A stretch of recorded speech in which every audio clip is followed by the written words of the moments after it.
এই তো পাঁচশো এক পাঁচশো হয়ে গেছে, আরেক পাঁচ বাজে হয়ে গেছে। পেঁয়াজগুলো একদম বেরেস্তা হয়ে গেছে 2 চামচ, কারণ গরম বিরিয়ানি মশলা পর দেখছিল। আমার বিরিয়ানিটা হয়ে গেছে মাশাআল্লাহ। দেখুন আর নাড়তে চাড়তে হবে না, কালারটা দেখুন। এই তো মুরগিটাকে উঠিয়ে পাল্টিয়ে দিচ্ছি, সবগুলো মুরগি পিসছে।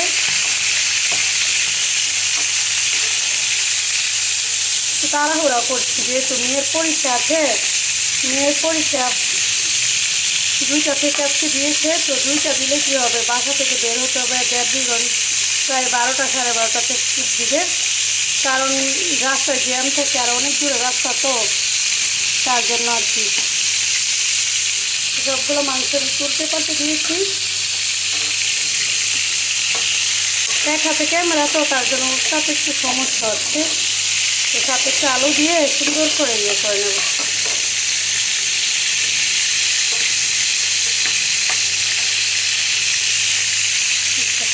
এখন আলুগুলাকে ভেজে নিব। মুরগিটা হয়ে গেছে, মুরগি এক পাঁচশো হয়ে গেছে, আরেক পাঁচ বাজে হয়ে গেছে।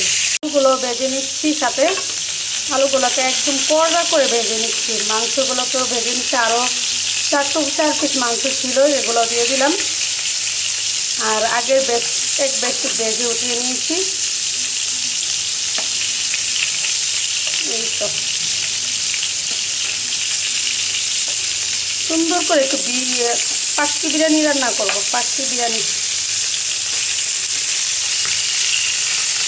5টি কাছে একটা হলেই হলো, বিরিয়ানি রান্না করবো আর কি রাতের বেলা। এখন মাংসটাকে একটু কষিয়ে রেখে যাই, তারপর রাতের বেলা শুধু চালগুলো ভেজে দিয়ে দেবো, কারণ এসে শরীরের এত একটা থাকবে না। 5-6 ঘন্টা পরীক্ষা হলে বসে থেকে এসে মানে শরীরের ঠিক এনার্জি থাকে না আর কি, তার জন্য।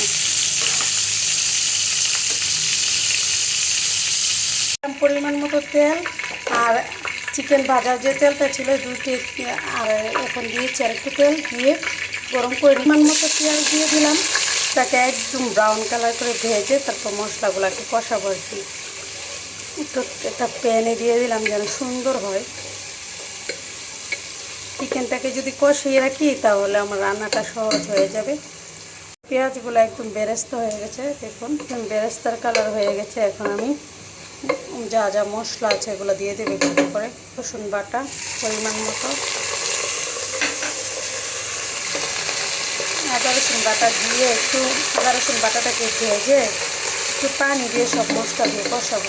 পানি দিয়ে দিলাম, টক দই দিয়ে দেবো, কিছুটা টমেটো পেস্ট, তো দিয়ে দিলাম বিরিয়ানি মশলাটুকু। বিরিয়ানি মশলার প্যাকেটের যে মশলাটা হয় রাঁধুনি, তো প্যাকেটের মশলাটা দিয়ে দিলাম। দিয়ে দেবো পরিমাণ মতো মরিচ গুঁড়া দিয়ে দিলাম, ধনিয়া জিরার গুঁড়া দিয়ে দিলাম কিছুটা, তে বানানো শাহি স্পেশাল গরম মশলা দিয়ে দেব ছোটো চামচ দিয়ে 2 চামচ, কারণ গরম বিরিয়ানি মশলা পর দেখছিল। আর আমি যেই মশলাটা বানিয়েছি এটা দিয়ে সব ধরনের সব কিছু বানাতে পারবেন, বিরিয়ানি, তেহরি, কাচ্চি। তারপর একটু প্যাকেটের মশলা দিয়ে দিলাম যেন ওই যে ফ্লেভারটা আসে আর কি। গরম মশলাতে তো আর এই যে গোলাপ জলের এগুলোর ফ্লেভার আসে না, তার জন্য অর্ধেক ঘর থেকে কিছুটা মশলা দিলাম, প্যাকেটে কিছুটা মশলা দিলাম, দিয়ে মশলাটা এখন কষাতে থাক। মশলাটা কষিয়ে একদম তেলটা উপরে বেশি উঠেছে, এখন আমি চিকেনটা দিয়ে দেব। চিকেন আলুটা দিয়ে দেব, কষতে থাকো। আচ্ছা, চিকেন আলুটা দিয়ে দিলাম, দুধ দিয়ে দিব, গায়ের একদম গরুর দুধ সহ দিয়ে আমি কষতে থাকুক। ডিম আছে কষাবো এখন, ডিম আছে কষতে থাকুক। আমি সুন্দর করে বাকি প্রসেসগুলো এখন করে নেব। আস্তে আস্তে কষুক, আমি আর এক্সট্রা কোনো পানি দেবো না। এই পানি দিয়ে মুরগিটা একদম কষা কষা হয়ে যাবে। দিয়ে দিলাম 2টা, এখন মুরগিটা সুন্দরভাবে কষতে থাকুক, আমি বাকি কাজ সেরে নিই। যে চিকেনটা রান্না করেছি, চিকেনটা আমি আলাদা একটা পাত্রে উঠিয়ে এখন আমি একটু রাইসটা এখানে ভাজবো। কিছুটা মশলা লেগে আছে, এটার সাথে আমি রাইসটাকে ভাজবো। পেঁয়াজটা ব্রাউন কালার হয়ে নিক। আর আমি এলাচ দারচিনি দেবো না আলাদা করে, কারণ আমার মাংসতে সব ধরনের মশলাই দেওয়া আছে, তার জন্য। পেঁয়াজটার সাথে আমি অল্প করে আদা রসুন বাটা দিলাম, মানে রাইসটাতে যেন একটু আদা রসুনের ফ্লেভারটা আসে আর কি, তার জন্য। এখন আমি রাইসটা দিয়ে দেবো। পেঁয়াজটা ব্রাউন কালার হয়ে আসলে আদা রসুনটাও ভাজা হোক। দিয়েছি আমি রাইসে গরম পানি দেওয়ার জন্য। এটাকে পাকি বিরিয়ানি বলতে পারেন বা যেটাই বলতে পারেন, মাংসটাকে একটু অন্যরকমভাবে রান্না করেছি তো তার জন্য। বিরিয়ানিতে তো সাধারণত ছোটো ছোটো মাংস দিয়ে, আমরা একটু বড় করে দেওয়ার চেষ্টা করি। তো রাইসটাকে একটু ভেজে নেব সুন্দরভাবে।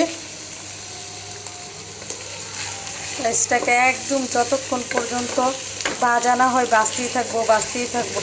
রাইসে পরিমাণ মতো লবণ দিয়ে দেবো। আর দেখুন রাইসটা কতটা সুন্দর ভাজা হয়ে গেছে।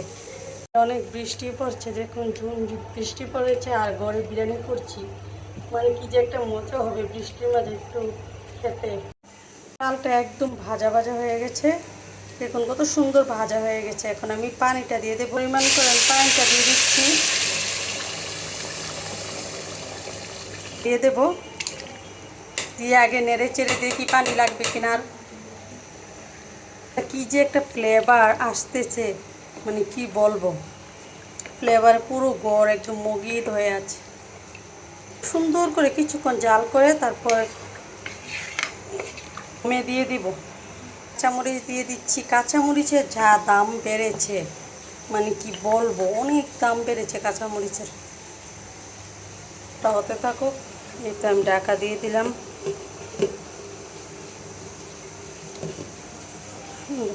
এই তো আমার বিরিয়ানিটা এখন দমে দিয়ে দেবো ভালো করে নেড়ে চেড়ে। যেহেতু এক হাতে ক্যামেরা, মানে নাড়তে একটু সমস্যা হচ্ছে, তো সুন্দর করে নেড়ে চেড়ে আমি দমে দিয়ে দেবো।